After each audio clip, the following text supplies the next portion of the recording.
cuando se producen nódulos grandes, lo que se llama la fibrosis masiva progresiva. Son nódulos grandes, opacidades pulmonares y laterales grandes, opacidades grandes en los pulmones por acúmulo de nódulos silicóticos, y esto se llama la fibrosis masiva progresiva, ¿no? La enfermedad puede aparecer de forma sintomática, ¿no? Pacientes que están expuestos al sílice y le hacen una placa, salen las opacidades, nódulos pequeños, asintomático el paciente, ¿no? Por ejemplo, solo placa de tórax normal. También puede dar tos, disnea de esfuerzo, y eso se va agravando de acuerdo al agravamiento de la placa de tórax, ¿no? Por ejemplo. En el examen clínico podemos encontrar crepitantes, roncantes y sibilantes. Los casos más severos, cuando hay enfermedad psicosis complicada o crónica muy avanzada, puede haber enfisema pulmonar en esos casos. Y ahí se encuentra ya, ¿no?, disminución de ríos respiratorios. También el paciente cuando hace hipoxemia, enfermedad avanzada, puede producir insuficiencia cardíaca respiratoria crónica, y también puede producir cor pulmonale, que es consecuencia de la enfermedad crónica silicótica. El cor pulmonale es secundario a la hipoxemia. El cor pulmonale es sinónimo de disfunción del ventrículo derecho por hipoxemia crónica en estos pacientes. Entonces, esto es una fase más avanzada de la enfermedad. Esto, sobre todo, se va a darse cuando hay fibrosis masiva progresiva, que es una variedad de cirrosis crónica complicada, nódulos más grandes ya. Como lo van a ver acá, esta es cirrosis crónica, ¿no? Se ven fibrosis pulmonar, sobre todo en los ápices, acá se ven nódulos en los ápices, sobre todo. Acá están los nódulos pequeños en los ápices. Es la crónica, también la crónica más, opacidades, sobre todo en la parte superior de los pulmones. Ojo, estas pacientes tienen predisposición a complicarse con tuberculosis. Todo paciente que tiene psicosis puede hacer también tuberculosis. Tenemos que pedirle beca al paciente, cultivo de beca en esputo. También, no se olviden que flotilla de esputo solo tiene una sensibilidad del 50%. Sube más al 90%, inclusive más, cuando hay cultivo de esputo para micobacterio. Eso sí, por eso a este paciente pedimos cultivo de esputo para micobacterio y puede salir positivo acá. Estamos frente a una cílico-tuberculosis. Predispone esta enfermedad, se puede asociar. Y como miren, acá se ve opacidades apicales. Esto no se puede distinguir de tuberculosis, puede tener agregado. Entonces, el paciente tiene silicosis, tenemos que descartar en el paciente si no tiene agregado una tuberculosis pulmonar. Esto que decía, ¿ve? Masas pulmonares, sobre todo en la parte superior de los pulmones, masas pulmonares, porque ha coalescido, los nódulos pequeños han coalescido y se produce fibrosis masiva progresiva, masas pulmonares.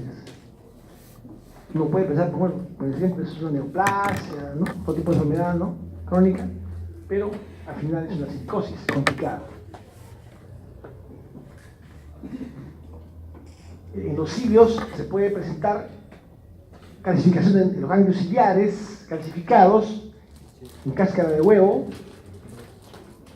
en el 20% de pacientes. La terapia de psicosis, no hay terapia específica para esta enfermedad, no hay terapia específica, no hay. Sintomática puede haber, sintomática, el paciente tiene sibilancias, se le pone al paciente broncodilatadores, por ejemplo, ¿no? Si el paciente se infecta, hace bronquitis agregada, se le da paciente antibióticos. Si hace hipoxemia crónica, se le da paciente oxígeno, ¿no?, suplementario. Entonces, fíjese, es terapia de soporte, no hay terapia específica para la psicosis. Si se ve muy avanzada, con insuficiencia respiratoria crónica, considerar en estos pacientes el trasplante pulmonar. Una alternativa puede ser esa fase final de la enfermedad. Entonces, no hay terapia específica para la enfermedad. Acá no entran los corticoides, acá no se dan corticoides, no se dan inmunosupresores. No sirve eso, no va a servir. Entonces, sí, la terapia es terapia de soporte. Y si la cosa es muy avanzada, se puede proceder a veces al trasplante pulmonar. Pero sobre todo, acá trabaja la prevención de la psicosis, ¿no? Control de la exposición. Para la prevención. Que el ambiente donde están los trabajadores sea con poca concentración de sílice, ¿no? De sílice. Tiene que haber supervisión en los lugares que se pone el paciente al sílice para ver si en el área de la concentración es muy elevada, el paciente ya no se pondría ahí, ¿no?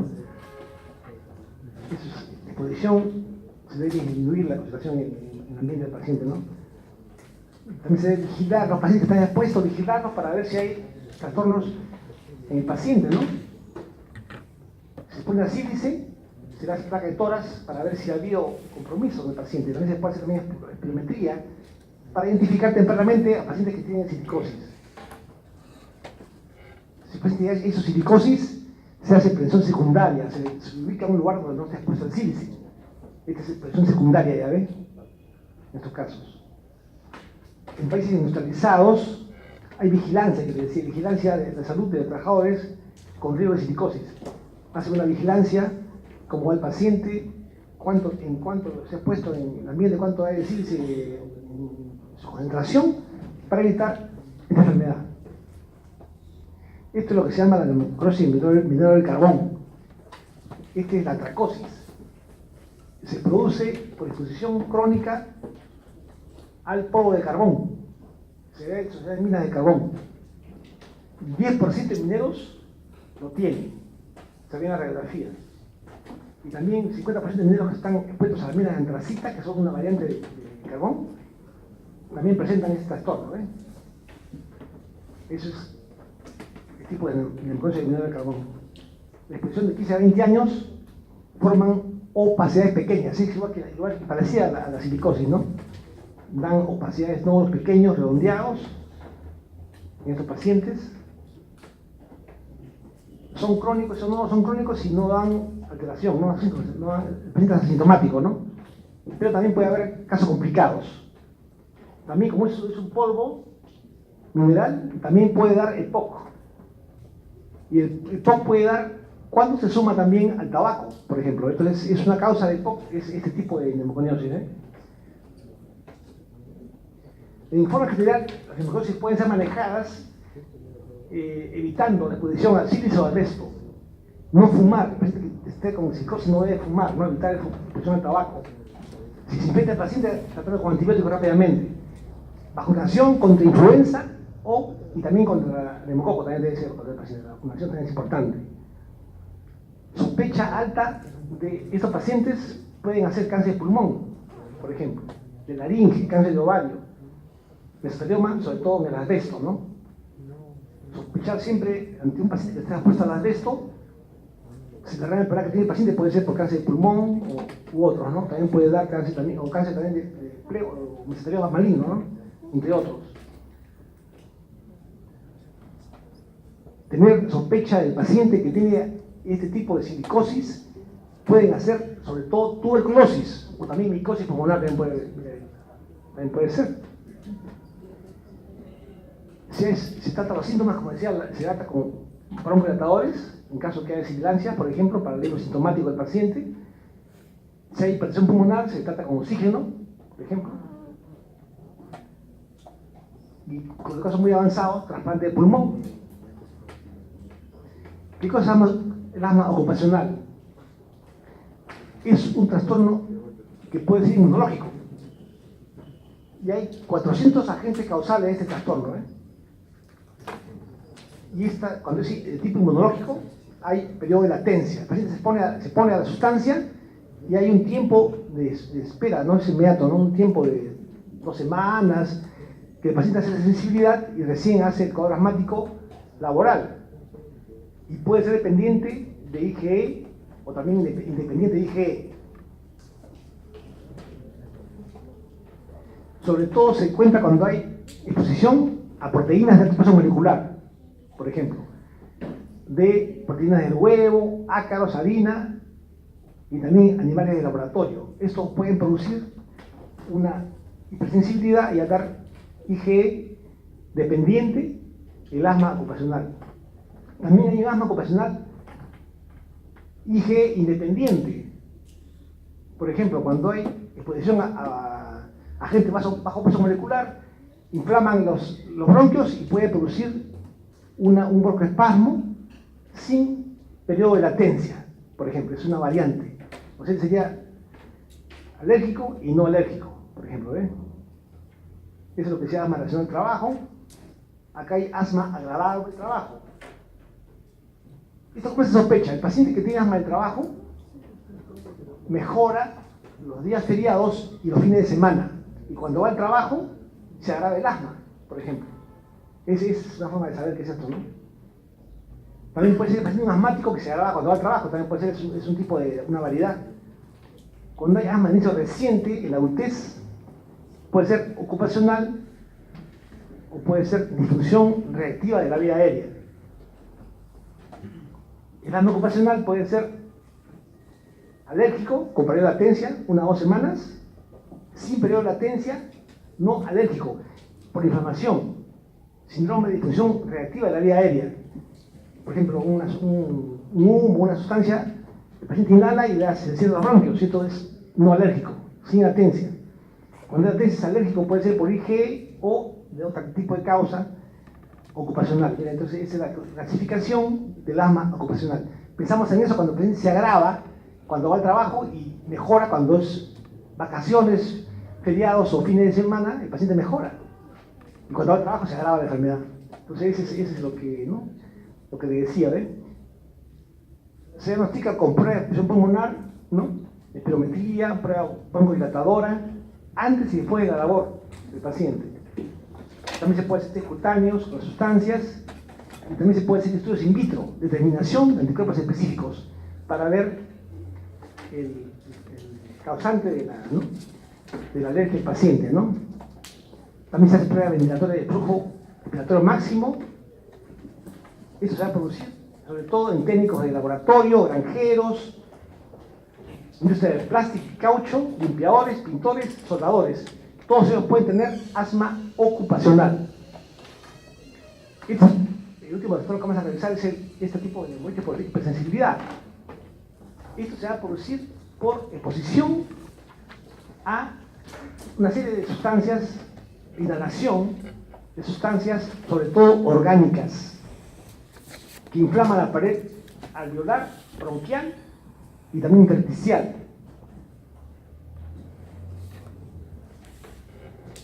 Los ejemplos de esta enfermedad clásica son el pulmón de granjero. La fuente del antígeno es el heno enmohecido por un hongo que está acá, ¿no? También puede ser por Aspergillus fumigatus, también puede ser por Saccharomyces. Este tipo de hongos se encuentran en este heno enmohecido y dan la enfermedad que se llama pulmón de granjero, que al final es una neumonía, neumonitis por hipersensibilidad. También hay lo que se llama pulmón de clor de aves. Esto es producido por el antígeno de proteínas séricas, excremento de aves, o también por virus. Eso es en criadores de palomas, de pericos, de cotorras. Se da esta forma. También puede haber espartosis, que es dado por Aspergillus, en los que trabajan con esparto o también con techos hechos de escayola. Esos son trastornos de hipersensibilidad. Esta enfermedad se puede presentar de forma aguda y simula mucho a una neumonía viral. El paciente hace mialgia, hace fiebre, tos, disnea y simula una neumonía viral, por ejemplo. Y la diferencia es que el paciente trabaja en una granja con él, entonces uno piensa en esa posibilidad, en trastorno, es la neumonía por sensibilidad, enfermedad intersticial bilateral. El paciente tiene mialgias, fiebre, tos, de puto escaso, no purulento, por supuesto, porque no hay pus pues ahí, ¿no? El puto es blanquecino, ¿no? Pero hay fiebre, crepitantes de nasales en el paciente, disnea, taquimia.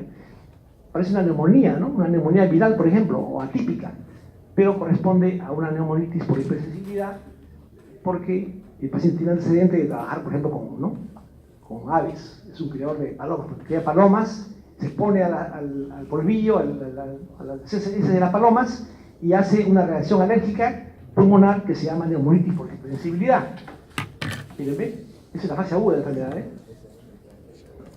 Esta es la tomografía de fase aguda que vemos acá, enfermedad alveolar y también intersticial, líneas, y también se ve opacidades alveolares. Parece una neumonía atípica. No se puede diferenciar esto de una neumonía típica, es bien difícil. Tiene que pedir, por eso, hacer el paciente serología para ¿no? estuviera donde está, en otros países sería serología para legionela, ¿no? Serología para, ¿no? Para que no sean genes atípicos, por ejemplo, ¿no? Entonces esa es la idea, ¿no? Pero esto es secundario a una neumonía por sensibilidad aguda. Este es su aguda, en días. El otro es en horas.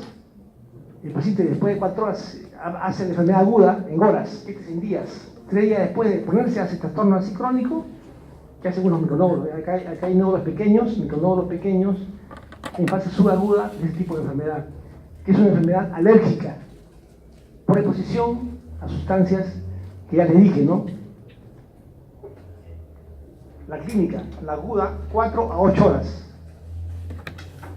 La placa de tórax, áreas de vidrio deslustrado, la placa de tórax. Placa de tórax es patrón intersticial, también alveolar. El paciente tiene mal estado general, fiebre, tos, disnea, dolor torácico, crepitantes. Todo hace pensar en una neumonía aguda. No se puede diferenciar clínicamente, es muy difícil. Entonces, ¿cómo sabemos eso? Por el antecedente de trabajar en lugares de riesgo para esta enfermedad. La subaguda es 1 a 3 días. Por tipo de enfermedad, es subaguda. Acá hay astenia, malestar general, pérdida de peso, febrícula, tos seca, crepitantes. Y el patrón es, por lo que dije, es patrón nodular. Se ven como micronódulos en los pulmones del paciente. Es una fase subaguda de la enfermedad. Y la crónica es disnea, tos, crepitantes, un cuadro crónico de meses. Y eso sí es un patrón intersticial en la placa. Y la placa de ataque tórax es una fibrosis pulmonar idiopática, muy parecida a esto. Entonces, esto es secundario a enfermedad crónica y simula a la enfermedad intersticial difusa pulmonar llamada fibrosis pulmonar idiopática. No se puede diferenciar. La única forma de diferenciarlo va a ser el antecedente de exposición a alergenos, ¿no? ¿Cómo se trata de eso? Se trata de evitar el antígeno. Que ya no trabaje el paciente con palomas, ya no trabaje y mejor el paciente. También usar mascarilla protectora. Acá se usan corticoides inhalados, o también orales. En este tipo de neumonía como es alérgica, sí tratamos esto con corticoides. A diferencia de la neumoconiosis, que no usamos corticoides, acá sí se usan corticoides. Cuando hay disminución de la presión pulmonar. Entonces, es el manejo general de la neumonía por hipersensibilidad en estos pacientes.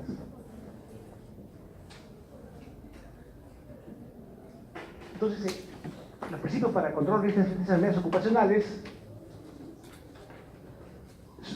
sustituir el agente tóxico por uno no tóxico, dice, ¿no? Ya, hacer eso. Almacenamiento adecuado de los tóxicos.